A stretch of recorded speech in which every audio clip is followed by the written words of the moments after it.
آئیے دوستو، میں اب آپ کے درمیان خطیب جھارکھنڈ، شیر جھارکھنڈ، خطیب بے باک، خطیب بے بدل، مقرر شعلہ بیاں، فاضل نوجوان حضرت علامہ و مولانا محمد اکرم صاحب قاسمی مدظ اللہ العالی، سیکریٹری جمعیت علماء جھارکھنڈ کا میں اس اسٹیج پر استقبال کرنا چاہتا ہوں اور دعوت خطاب دینا چاہتا ہوں۔ اس شعر کے ساتھ آپ کو اگر اچھا لگے تو سبحان اللہ کہہ دیجئے گا کہ اگر بے قابو ہو تب بھی وہ قابو بھیج دیتا ہے، اگر بے قابو ہو تب بھی وہ قابو بھیج دیتا ہے، اگر وہ جنگ کا خطرہ تو وہ ٹیپو بھیج دیتا ہے۔ اہل اسٹیج سے توجہ کی درخواست کہ اگر بے قابو ہو تو وہ قابو بھیج دیتا ہے، اگر ہو جنگ کا خطرہ تو وہ ٹیپو بھیج دیتا ہے۔ اور اندھیروں سے نہ گھبراؤ اندھیری رات کا مالک، اندھیروں سے نہ گھبراؤ اندھیری رات کا مالک، مسافر حوصلہ رکھے تو جگنو بھیج دیتا ہے، مسافر حوصلہ رکھے تو جگنو بھیج دیتا ہے۔ اور میاں سجدے میں گر جاؤ خدا سے مانگ کر دیکھو، میاں سجدے میں گر جاؤ خدا سے مانگ کر دیکھو، خدا کاغذ کے پھولوں میں بھی خوشبو بھیج دیتا ہے۔ حضرت تشریف لائیں، خطابت وجد میں آئے تو پھر ہتھیار بن جائے، کبھی خنجر کبھی نیزہ کبھی تلوار بن جائے۔ خطابت کی گلفشانی مسلم ہے زمانے میں، یہ نجاشی کے آگے جعفر طیار بن جائے۔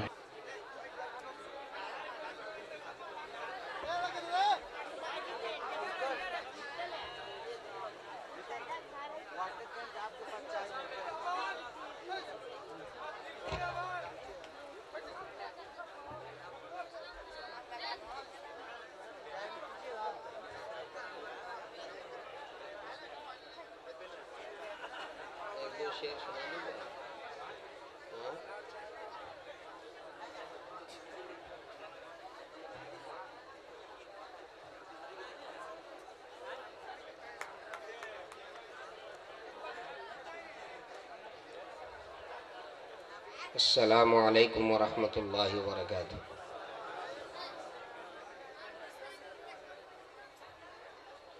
یہاں جو لوگ بیٹھے ہوئے تھے کہاں چلے گئے سب؟ ہیں سب لوگ؟ کہاں ہیں؟ اچھا ہیں۔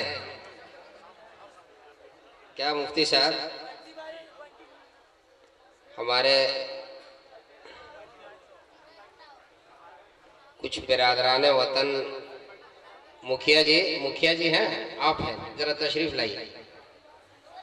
کچھ برادران وطن بھی یہاں پر تشریف رکھتے ہیں کیا؟ ہیں۔ مجھے معلوم ہوا کہ اس پروگرام میں ہمارے کچھ ہندو بھائی بھی تشریف رکھتے ہیں، موجود ہیں، مکھیا جی سے معلوم ہوا، اور قومی یکجہتی ہندوستان ہمارے ملک کی گنگا جمنی تہذیب آپس میں پیار و محبت کے ساتھ رہنے کی یہ تہذیب ہے۔ ابھی آپ کے سامنے ہندوستان کا شہرہ آفاق شاعر جناب دل خیرآبادی اشعار پیش فرما رہے تھے۔ میں اپنی تقریر شروع کروں اس سے پہلے میں بھی دو شعر سنا دوں اگر مکھیا جی اجازت ہے؟ اجازت ہے کیا نصیب صاحب؟ اجازت ہے؟ اصل میں نے دیکھا کہ یہاں پر بڑا ماحول ہے شعر و شاعری کا، اور پتہ نہیں تقریر سمجھ میں آئے گی کہ نہیں سمجھ میں آئے گی، شعر ضرور سمجھ میں آ رہا ہے، اس لیے میں بھی کچھ شعر سنائی دوں۔ یہ ہندوستان ہم سب جس ملک میں رہتے ہیں آپس میں پیار و محبت کے ساتھ، اس کو ذہن میں رکھیے۔ اور ایک شعر میں مکھیا جی کے حوالے سے آپ تک پیش کرتا ہوں، ایک دو شعر ہی سناؤں گا، اس کے بعد دیکھتا ہوں ہمارے بھائی لوگ نوجوان کمیٹی کے لوگ ہیں یہاں پر، سارے لوگ ہیں یا چلے گئے؟ کچھ لوگ تو چلے گئے لگتا ہے۔ اچھا ہے، شعر پسند آ جائے گا تو لوگ آ جائیں گے۔ نہ تیرا ہے نہ میرا ہے، ماشاءاللہ ہمارے دل صاحب بیٹھے ہوئے ہیں، آپ لوگ انعام نہیں دیجئے گا تو دل بھائی کو جو ملا اسی میں سے کچھ وہ ہم کو دے دیں۔ نہ تیرا ہے نہ میرا ہے، یہ ہندوستان سب کا ہے۔ واہ بھائی بھائی، نہ تیرا ہے نہ میرا ہے، ممتاز صاحب یہ ہندوستان سب کا ہے۔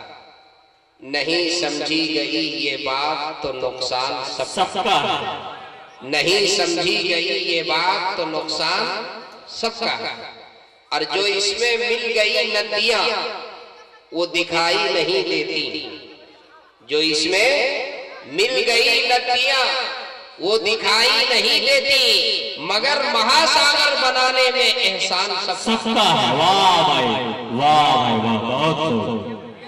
اچھا مکھیا جی ہیں، ماشاءاللہ مکھیا جی نے نواز دیا، مہاساگر بنانے میں مگر احسان سب کا ہے۔ اور ایک شعر آپ یہاں کے نوجوانوں کو میں نظر کر رہا ہوں، ذرا نوجوان لوگ، نوجوان کمیٹی کے جو ذمہ دار لوگ ہیں، بہت اچھا شعر یاد آ گیا، ذرا سن لیجئے۔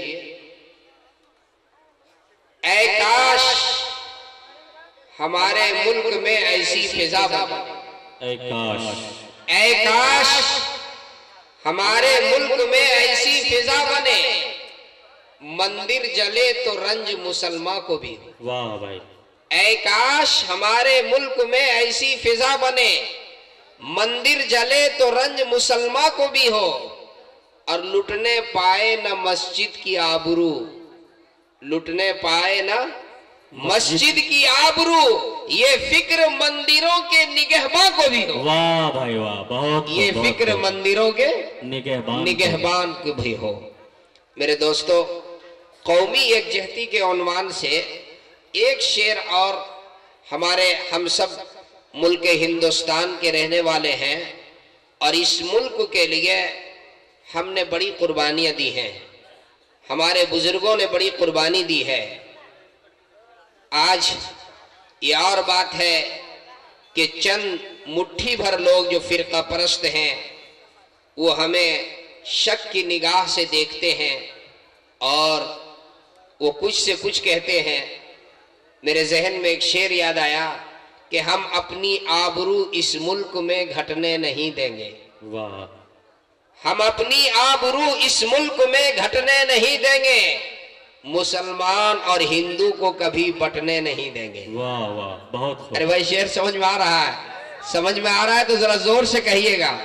ہم اپنی آبرو اس ملک میں گھٹنے نہیں دیں گے، مسلمان اور ہندو کو کبھی بٹنے نہیں دیں گے، اور ہمارے ملک کے ہندو مسلمان کا یہ دعویٰ ہے، ہمارے ملک کے ہندو مسلمان کا یہ دعویٰ ہے، کسی آتنگوادی کو یہاں سٹنے نہیں دیں گے۔ واہ واہ، بہت اچھے، بہت خوب، بہت خوب، بہت خوب۔ کسی آتنگوادی کو یہاں سٹنے نہیں دیں گے۔ اور اگلا شعر اگر سمجھ میں آ جائے، کسی کو سمجھ میں آئے چاہیے نہیں، ہمارے مکھیا جی کو سمجھ میں آ رہا ہے۔ سنو اے رام کے بھکتو، سنو اے رحمان کے بندو، واہ، سنو اے رام کے بھکتو، سنو رحمان کے بندو، یہاں ہم رشتہ انسانیت چھٹنے نہیں دیں گے، واہ واہ، یہاں ہم رشتہ انسانیت چھٹنے نہیں دیں گے۔ اور ایک شعر اور اگر اجازت ہو، ہمارے خون کے ہر قطرے میں سچائی شامل ہے، واہ، ہمارے خون کے ہر قطرے میں سچائی شامل ہے، یہ کس نے کہہ دیا تم سے وفاداری نہیں کرتے؟ واہ، ہمارے خون کے ہر قطرے میں سچائی شامل ہے، یہ کس نے کہہ دیا تم سے وفاداری نہیں کرتے؟ اور کبھی فرصت ملے تو آزما کے دیکھ لینا، کبھی فرصت ملے تو آزما کے مولانا مفتی منیر الدین صاحب قاسمی جو اس وقت پورے ملک میں اپنی نقابت کے ذریعے سے شہرت کے بہت ہی بڑے اعلیٰ سے اعلیٰ منزل کو انہوں نے طے کیا ہے، بہت خوبصورت نقابت فرما رہے ہیں، ان کے حوالے سے میں یہ شعر پورا کرتا ہوں کہ ہمارے خون کے ہر قطرے میں سچائی شامل ہے، یہ کس نے کہہ دیا تم سے کہ وفاداری نہیں کرتے؟ اور کبھی فرصت ملے تو آزما کے دیکھ لینا، کبھی فرصت ملے تو آزما کے دیکھ لینا، محمد والے دشمن سے بھی غداری نہیں کرتے۔ واہ واہ، بہت اچھے، محمد والے دشمن سے بھی غداری نہیں کرتے۔ اور غلط الزام ہے ہم پر وفاداری نہیں کرتے، غلط الزام ہے ہم پر وفاداری نہیں کرتے، محبت بانٹتے ہیں ہم اداکاری نہیں کرتے۔ واہ واہ، بہت خوب۔ شارق بابو آ گئے، آپ نے تو بڑی محبت سے مجھے اسٹیشن سے ریسیو کیا، ہم دیکھ رہے تھے کہ کہاں چلے گئے۔ غلط الزام ہے ہم پر وفاداری نہیں کرتے، محبت بانٹتے ہیں ہم اداکاری نہیں کرتے، اور برا وقت آتا ہے وطن پر اے وطن والو، واہ، برا جب وقت آتا ہے وطن پر اے وطن والو، ہم اپنی جان دیتے ہیں غداری نہیں کرتے۔ بہت خوب، بہت ہم خوب۔ اپنی جان دیتے ہیں غداری نہیں کرتے۔ میرے دوستو، چونکہ وقت زیادہ ہو چکا ہے اور آپ حضرات جس مقصد سے مدعو فرمائے ہیں، میرا جی چاہتا ہے کہ بلا کسی تمہید کے میں اپنی بات کو شروع کروں۔ آپ سے میری گزارش ہے بڑی توجہ کے ساتھ آپ میری بات سنیں۔ آپ نے دل صاحب کو ابھی سنا ہے اور پھر دوبارہ دل صاحب آپ کے سامنے بیٹھے ہوئے ہیں، وہ اپنا عمدہ کلام آپ کے سامنے پھر پیش کریں گے، لیکن آپ سے گزارش ہے کہ تھوڑی دیر کے لیے آپ دل جمی سے میری بات بھی سنیں گے انشاءاللہ۔ کتنے لوگ سنیں گے؟ سب ہاتھ اٹھا کر ذرا۔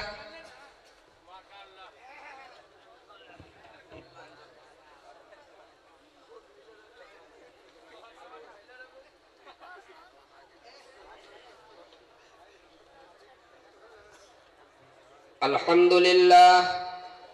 لله نحمده ونستعينه ونستغفره ونؤمن به ونتوكل عليه ونعوذ بالله من شرور أنفسنا ومن سيئات أعمالنا، من يهده الله فلا مضل له ومن يضلله فلا هادي له، ونشهد أن لا إله إلا الله وحده لا شريك له، ونشهد أن سيدنا وسندنا ونبينا ومولانا محمدا عبده ورسوله صلى الله تعالى عليه وعلى آله وبارك وسلم تسليما كثيرا كثيرا. أما بعد، أعوذ بالله من الشيطان الرجيم، بسم الله الرحمن الرحيم. ألف لام ميم، ذلك الكتاب لا ريب فيه هدى للمتقين. عن عبد الله بن مسعود رضي الله تعالى عنه قال: النظر إلى كعبة عبادة، النظر إلى وجه الوالدين عبادة، النظر إلى العالم، وفي رواية النظر إلى العالم التقي عبادة، النظر في كتاب الله عبادة. صدق الله مولانا العظيم وصدق رسوله النبي الكريم، ونحن على ذلك لمن الشاهدين والشاكرين. اللهم صل على سيدنا وسندنا ونبينا وحبيبنا ومولانا محمد وبارك وسلم. ذی وقار صدر اجلاس، اسٹیج پہ جلوہ افروز، اس علاقے کے مستند علماء کرام، حوصلوں سے لبریز نوجوانان اسلام، دانشوران اعظام، مہمانان کرام، آج کا یہ پروگرام آپ کے سامنے بہت ہی کامیابی کا سفر طے کرتا ہوا آگے بڑھ رہا ہے۔ اب رات کے تقریباً 12:30 بج چکے ہیں۔ 12 بجے رات کے بعد جب کہیں تقریر کرنے کی باری آتی ہے تو مجھے ایک واقعہ یاد آتا ہے۔ عام طور پہ ہمارا تعلق صوبہ جھارکھنڈ سے ہے، یہ بہار ہے، بہار اور جھارکھنڈ پہلے ایک ہی ہوا کرتا تھا۔ ہمارے یہاں ایک کہاوت مشہور ہے کہ سوئے ہوئے کو جگانا آسان ہے، مٹیائے ہوئے کو جگانا بہت مشکل ہے۔ ایک آدمی سو رہا ہے، اس کو جگا دیجئے، بہت آسان ہے، وہ جگ جائے گا، لیکن ایک آدمی مٹیا دے تو اس کو جگانا بہت مشکل ہے۔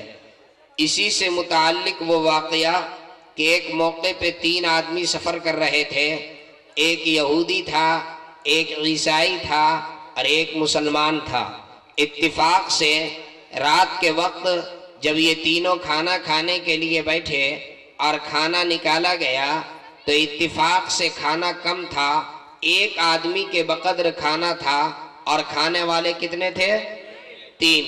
اب ہو گئی پریشانی کہ کون کھائے، کھانا کم ہے، کھانے والے 3 ہیں، تو آپس میں ایک معاملہ طے ہوا اور یہ طے ہوا کہ کوئی نہ کھائے، تینوں کے تینوں بھوکے سو جائے، اور سونے کے بعد جو سب سے اچھا خواب دیکھے، جو سب سے اچھا سپنا دیکھے، وہ صبح اٹھ کر کے کھانا کھا لے۔ کہا بڑی اچھی بات ہے، یہودی بھی سو گیا اور عیسائی بھی سو گیا، اور مسلمان جو تھا وہ تھوڑا چالاک شاطر تھا، وہ سویا نہیں، وہ مٹیا دیا۔ جب دونوں سو گئے اور کھراٹے لینے لگے، خوب پورے طور پر جب نیند کے آغوش میں پہنچ گئے، انہوں نے دیکھا کہ دونوں سو گئے ہیں، تو وہ اٹھا اور بسم اللہ الرحمن الرحیم پڑھ کر کے کھانا صاف کر دیا۔ اس کے بعد دعا پڑھ کر کے اللہم باسمک اموت و احیا دعا پڑھ کر کے وہ بھی سو گیا۔ صبح سب سے پہلے یہودی نیند سے بیدار ہوا، اس نے اپنے بازو میں سوئے ہوئے عیسائی کو بیدار کیا اور کہا کہ اے دوست اٹھو جلدی سے، اپنا اپنا خواب بیان کرو تاکہ یہ فیصلہ ہو سکے کہ کس نے خواب اچھا دیکھا ہے وہ کھانا کھائے، بھوکے سوئے ہیں، جس کا خواب اچھا ہوگا وہ کھانا کھائے گا۔ تو اس نے کہا کہ اس کو بھی تو جگاؤ، اس سے بھی تو خواب سننا پڑے گا۔ اس کو جگانے لگے تو وہ مٹیا دیا۔ وہ کائلے جگتا، وہ تو رات ہی کھانا کھا لیا تھا۔ کہا کہ اچھا یہ تو بعد میں، اس کو بعد میں جگائیں گے، پہلے ہم ہی لوگ اپنا اپنا خواب بیان کرو، اس کے بعد اس کو بھی اٹھا کر اس سے بھی پوچھیں گے۔ تو یہودی نے کہا کہ سب سے اچھا خواب میں نے دیکھا ہے۔ سب سے پہلے اس نے اپنا خواب بیان کیا۔ اس نے کہا کہ سب سے اچھا خواب میں نے دیکھا ہے، اس سے اچھا کوئی خواب ہو ہی نہیں سکتا ہے۔ کہا کیا تم نے خواب دیکھا؟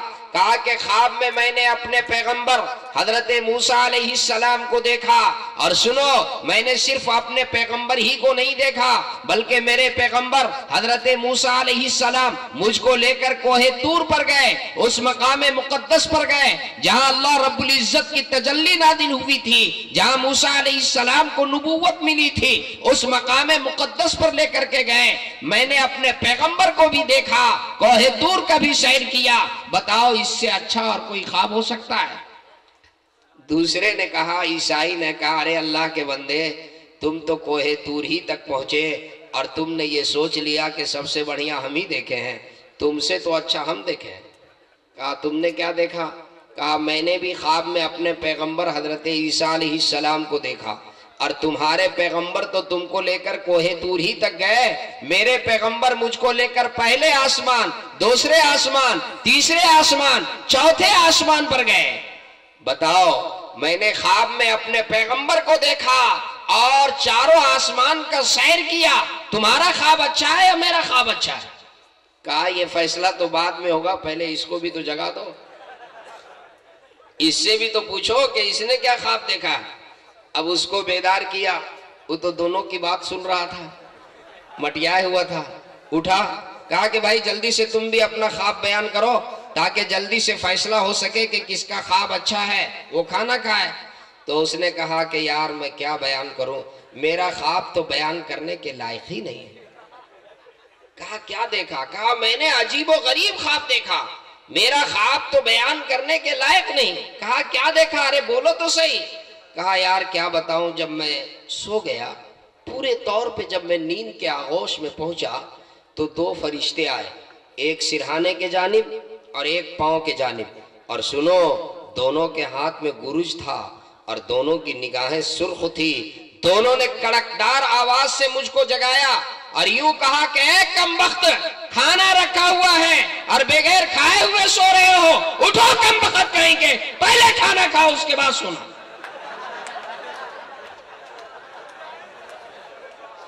مرتا کیا نہ کرتا، دونوں کے ہاتھ میں گرج بھی تو تھا، اور دونوں ایک سر کے طرف اور ایک پیر کے طرف مسلط بھی تو تھے، تو مجبوراً اٹھ کر ہم رات ہی میں کھانا کھا لیے۔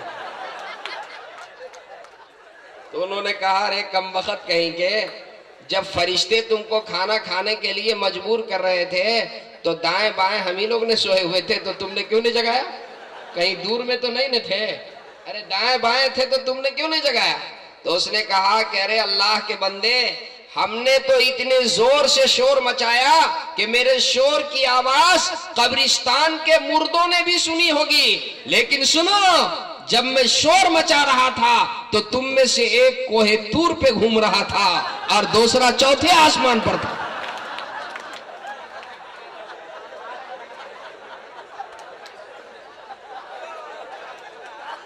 تو کوہ طور پر پہنچ کر کے اور تقریر سنیے گا تو سمجھ میں آئے گا، نہیں نہ آئے گا؟ سب بیدار ہیں؟ ذرا ہاتھ اٹھائیے دیکھیں کتنے لوگ بیدار ہیں۔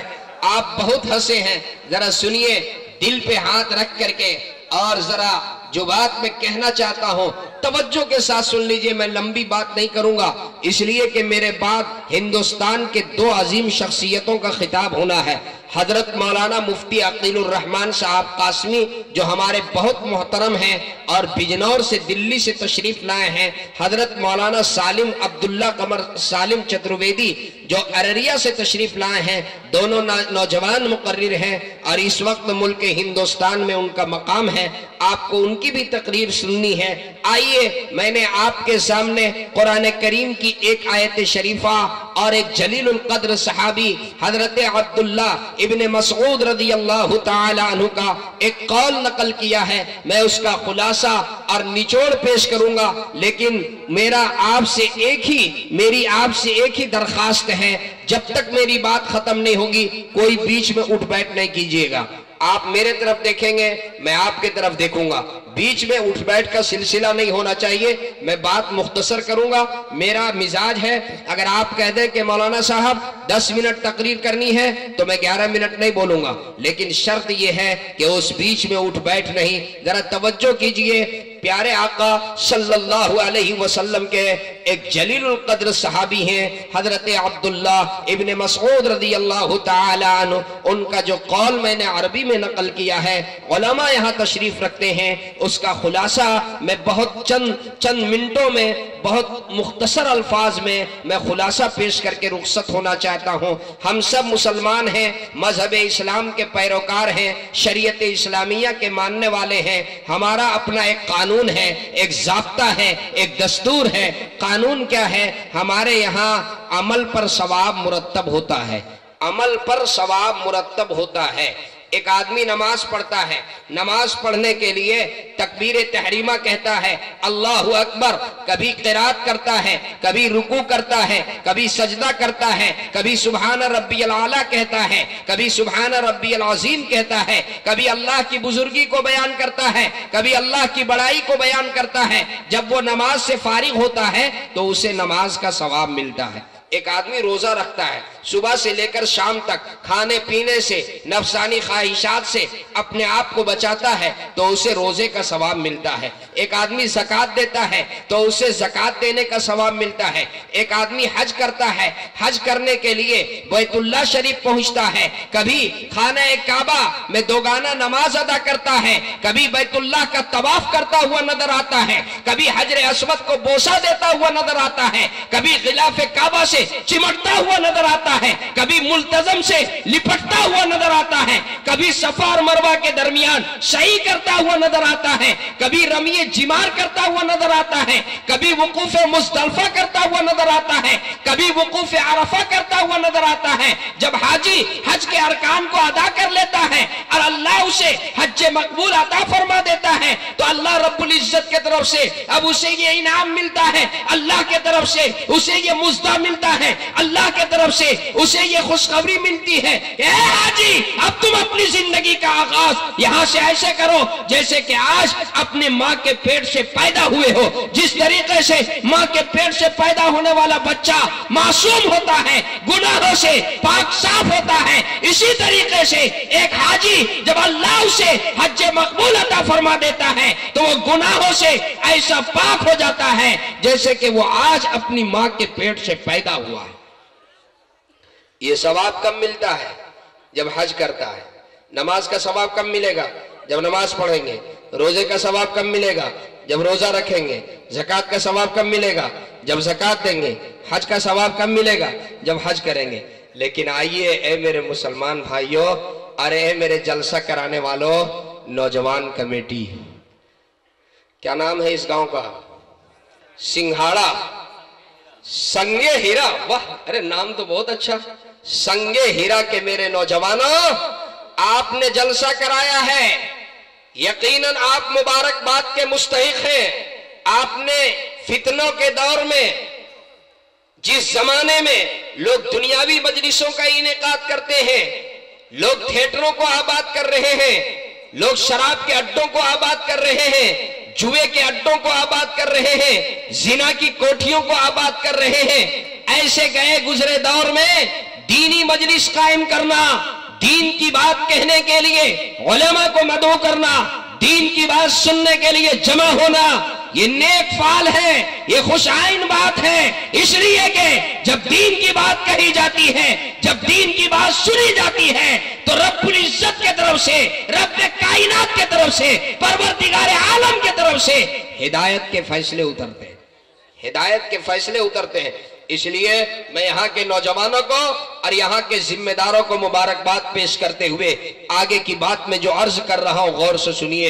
اے میرے نوجوانوں، چار چیزیں ایسی ہیں، اے میرے مسلمان بھائیوں، چار چیزیں ایسی ہیں جس پہ ثواب مرتب ہوتا ہے بغیر کسی محنت کے، بغیر کسی مشقت کے، صرف اس کو اپنی نگاہوں سے دیکھی جائے، صرف اس پہ اپنی نظر ڈالی جائے اور ثواب مل جائے۔ کتنی چیزیں ہیں؟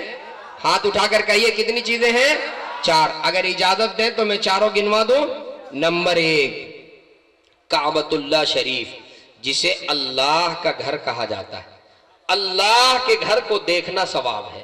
ایک آدمی حج کے لیے گیا، ابھی حج بیت اللہ کے لیے وہ پہنچا ہے، ابھی خانہ کعبہ میں دوگانہ نماز ادا نہیں کیا، ابھی بیت اللہ کا طواف نہیں کیا، ابھی حجر اسود کو بوسہ نہیں دیا، ابھی صفا مروہ کے درمیان سعی نہیں کیا، ابھی رمی جمار نہیں کیا، وقوف مزدلفہ نہیں کیا، وقوف عرفہ نہیں کیا، حاجی حج کے لیے پہنچتا ہے اور اس کی پہلی نگاہ بیت اللہ شریف کے اوپر پڑتی ہے اور ثواب مرتب ہو جاتا ہے۔ اللہ کے گھر کو دیکھنا ثواب۔ النظر الی کعبۃ عبادۃ۔ دوسری چیز جس پہ بغیر کسی محنت اور بغیر کسی مشقت کے ثواب ملتا ہے، النظر الی وجہ الوالدین عبادۃ۔ ماں باپ کے چہرے کو دیکھنا ثواب ہے، ماں باپ کے چہرے کو دیکھنا ثواب ہے۔ اے میرے نوجوانوں ذرا سنو، ماں باپ سے محبت، ماں باپ سے تعلق، ماں باپ کے حقوق کو ادا کرنا، ماں باپ کی خدمت کرنا، یہ تو بڑی بات ہے۔ جن کے والدین حیات سے ہیں، اپنے والدین کے چہرے پہ ایک مرتبہ محبت کی نگاہ ڈال دے، اللہ، محبت کی نگاہ سے دیکھنا ثواب۔ میں کہا کرتا ہوں، ماں باپ کی قدر، اس نعمت کی قدر اس وقت ہوتی ہے جب یہ نعمت سر سے چھن جاتی ہے۔ جب تک کہ یہ نعمت سر کے اوپر ہے اس کی قدر ہمیں معلوم نہیں ہوتی ہے۔ یہ کتنی عظیم نعمت ہے، یہ کتنی عظیم نعمت ہے۔ اے میرے نوجوانوں، میرے پاس وقت کم ہے اس لیے میں اختصار سے عرض کر رہا ہوں۔ ماں باپ کا بڑا مقام ہے۔ قرآن کریم میں اللہ رب العزت نے ایک جگہ نہیں متعدد جگہ والدین کے حقوق بیان فرمائے۔ اللہ کے نبی، ہم سب کے محبوب، دو جہاں کے سردار جناب محمد رسول اللہ صلی اللہ علیہ وسلم نے ماں باپ کا مقام بیان فرمایا۔ اے میرے نوجوانوں، خصوصاً جن کی والدہ بوڑھی ماں حیات سے ہے، اپنی ماں کی خدمت کر کے ان سے دعائیں لے لیجئے، بوڑھے باپ کی خدمت کر کے ان سے دعائیں لے لیجئے۔ اگر والدین ہاتھ اٹھا کر کے اپنی اولاد کے لیے دعا فرما دیں گے، میں بڑی ذمہ داری سے کہہ رہا ہوں، اس اولاد کی تقدیر سنور جائے گی جس کے لیے ماں باپ دعا کر دیں۔ اگر آپ کی بوڑھی ماں گھر میں ہے، اے میرے نوجوانوں، اپنی بوڑھی ماں کی خدمت کر لیجئے اور ان سے دعائیں لے لیجئے۔ کیا مقام ہے ماں کا، کیا مقام ہے، ذرا توجہ کے ساتھ سن لیجئے۔ ایک موقع پہ